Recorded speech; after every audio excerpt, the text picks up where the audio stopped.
Eh bien, moi je vous le dis, de ne pas riposter aux méchants.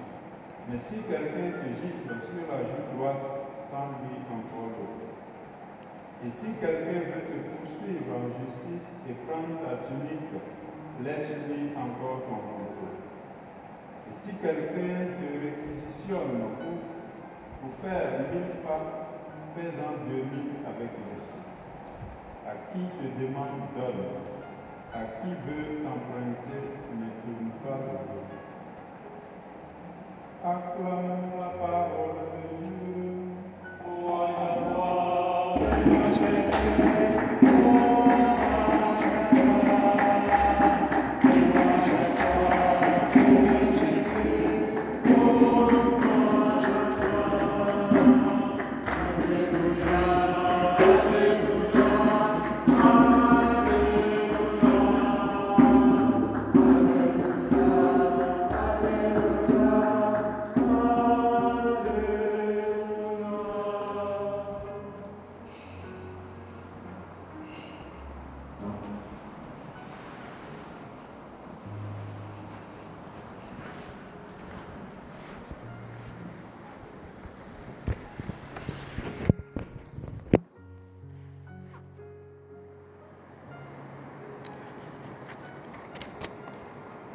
Nous le savons, selon l'Évangile, selon Jean, la loi est venue par Moïse, mais la grâce est venue par Jésus.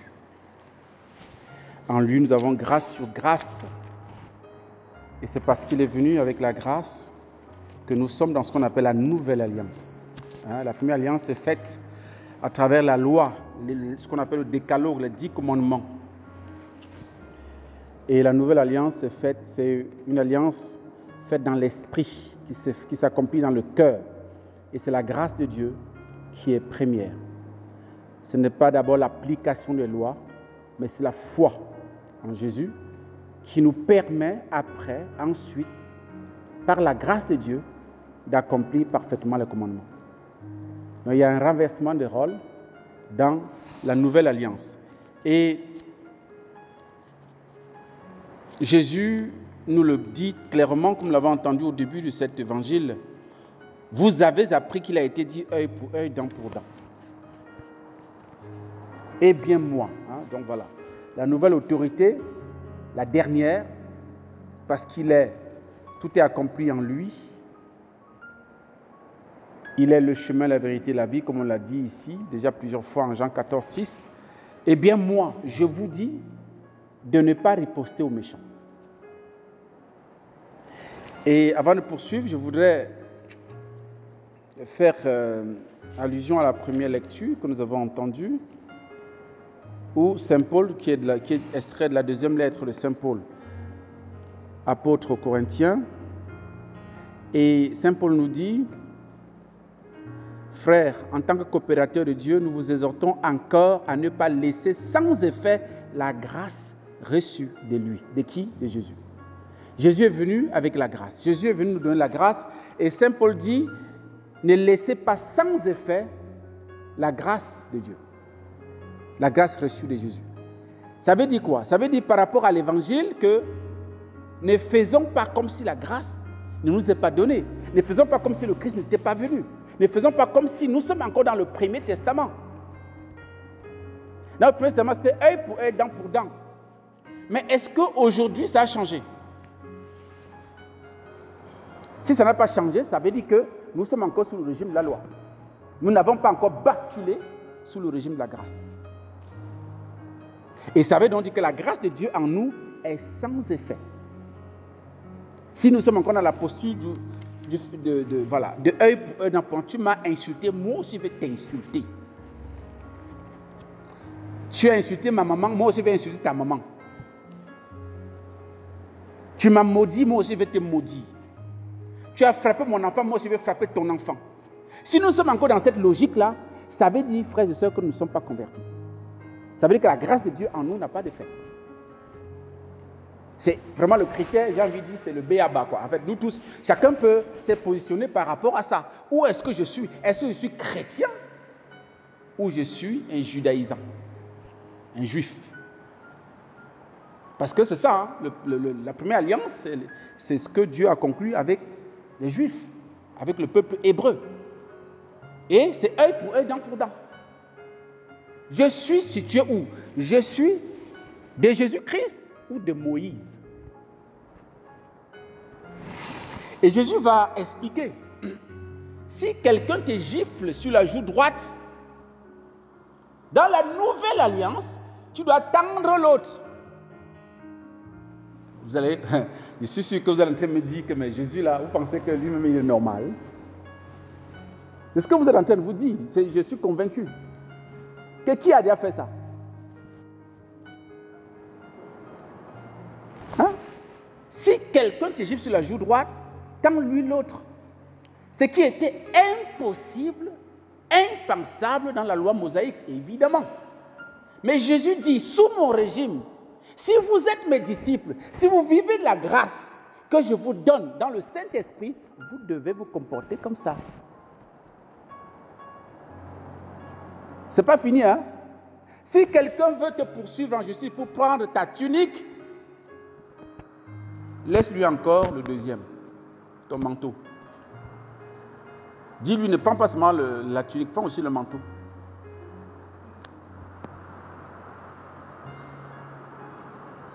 C'est pas fini. Si quelqu'un te réquisitionne pour faire 1000 pas, dis-lui 1000 là c'est petit, on va faire 2000. C'est ça le régime chrétien. En fait, le Seigneur veut dire par là quoi? Il ne veut pas dire que si on te gifle sur la joue droite, il faut tendre l'autre. C'est pas ce que ça veut dire littéralement. Il ne faut pas prendre les choses à la lettre. Parce que lui-même, Jésus, on l'a giflé, non? Vous vous souvenez ou pas? Voilà. Est-ce qu'il a tendu l'autre? Non, il n'a pas tendu. Donc c'est pour nous dire, il y a un enseignement derrière. Qu'est-ce que Jésus veut nous dire? C'est ça la vraie question. Quelle est la bonne nouvelle derrière? Qu'est-ce que Jésus veut dire? Lorsqu'il nous dit que si on te gifle sur la joue droite, il faut tendre l'autre. D'abord, il a déjà un peu donné la réponse un peu plus haut. Eh bien, moi, je vous dis, ne ripostez pas aux méchants. Autrement dit, ne vous vengez pas. Ne rendez pas le mal par le mal. C'est d'abord ça. Ne faites pas comme sous le régime de Moïse. Vous êtes chrétien, comportez-vous en chrétien. On t'a insulté, tu bénis la personne. Ce n'est pas moi qui dis, c'est lui qui dit. Aimez vos ennemis, souhaitez-leur du bien. Parce que vous me regardez comme si ça vient de moi. Ça ne vient pas de moi, c'est lui. Non, mais c'est vrai. Franchement, il faudrait qu'à un moment donné, qu'on fasse, même chaque soir, qu'on fasse la relecture de la journée. Qu'on se dise, mais quels ont été mes comportements au long de la journée? Est-ce que je me suis comporté en chrétien ou en juif? Ou en païen? Comment je me suis comporté? J'ai eu tel problème dans la journée, tel m'a dit telle chose, j'ai entendu les calomnies de telle personne, mais comment j'ai réagi? Quelle a été mon attitude? Si un temps soit peu, on faisait régulièrement la lecture de notre journée, bon, on prendrait quelques résolutions, avec la grâce de Dieu, le lendemain on ferait mieux. Mais je ne sais pas si on le fait. C'est important, souvent, de faire. Ça nous permet de savoir où on se situe. Est-ce qu'on est dans le camp de Jésus ou on est en dehors de son camp? Et lorsqu'il dit, quand tu gifles tant l'autre jour, ça veut dire quoi? Non seulement il ne faut pas rendre, mais il faut te disposer à recevoir davantage. C'est-à-dire qu'il faut que psychologiquement tu te prépares que ce qui t'a donné la première fois là, c'est petit. Parce que, en temps normal, bon, j'ai essayé de réfléchir. Hein. Quelqu'un est en face de moi, mon adversaire en face de moi. Il me gifle sur la joue droite. Comment il le fait? S'il me gifle sur la joue droite, ça veut dire qu'il va me gifler avec sa main gauche.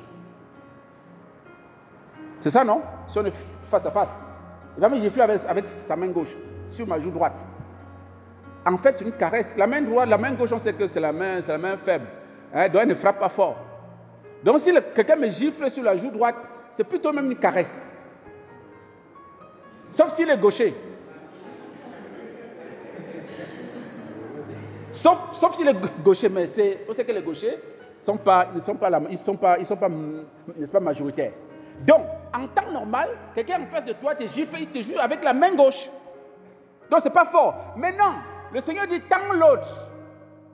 Ça veut dire quoi? Ça veut dire que s'il doit frapper sur l'autre, c'est avec la main droite cette fois-ci. Et là, une dent risque de sauter.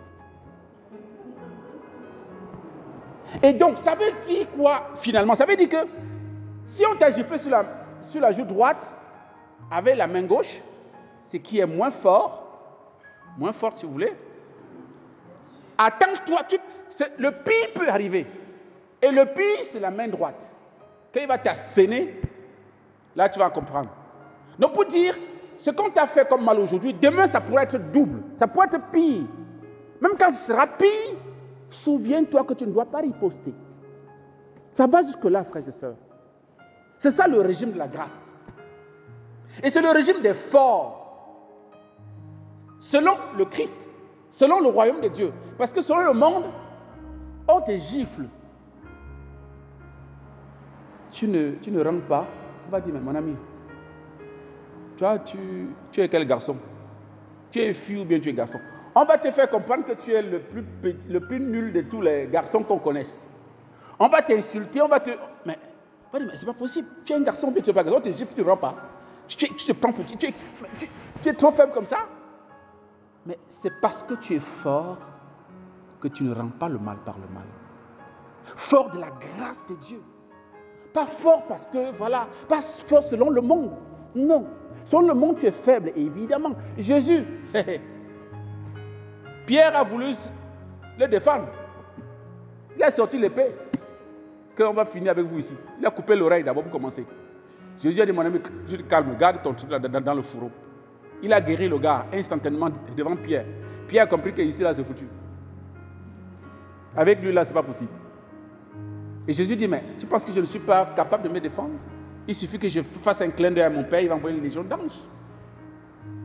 Mais nous ne sommes pas dans le régime du monde. Mon royaume n'est pas de ce monde. Et le nôtre, frères et sœurs, n'est pas de ce monde. Puisque nous appartenons au Christ. Donc, demandons vraiment au Seigneur de rentrer dans le régime de la grâce. Et c'est ce que Saint Paul dit dans la première lecture.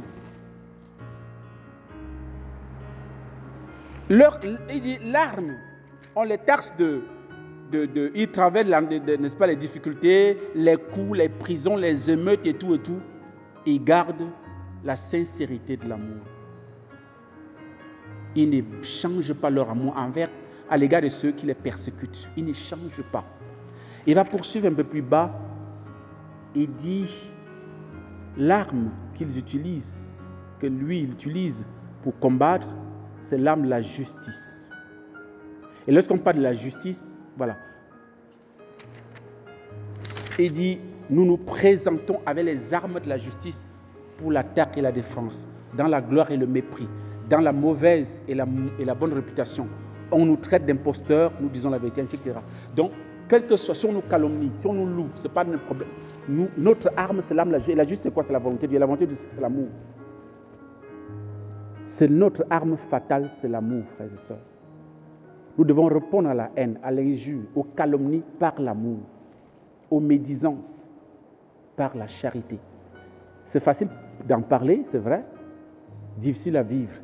Mais avec la grâce de Dieu, c'est possible. C'est pourquoi nous devons demander au Seigneur la grâce de nous convertir intérieurement, de nous guérir de nos blessures, qui sont parfois à l'origine de nos réactions spontanées et incontrôlées. Que le Seigneur nous guérisse profondément par sa grâce, pour que nous soyons apaisés de l'intérieur et être capables d'avoir la maîtrise de soi devant les situations qui nous contrarient, qui nous humilient, pour avoir une attitude chrétienne qui glorifie notre Dieu. Que le Seigneur nous y aide. Au nom du Père et du Fils et du Saint-Esprit.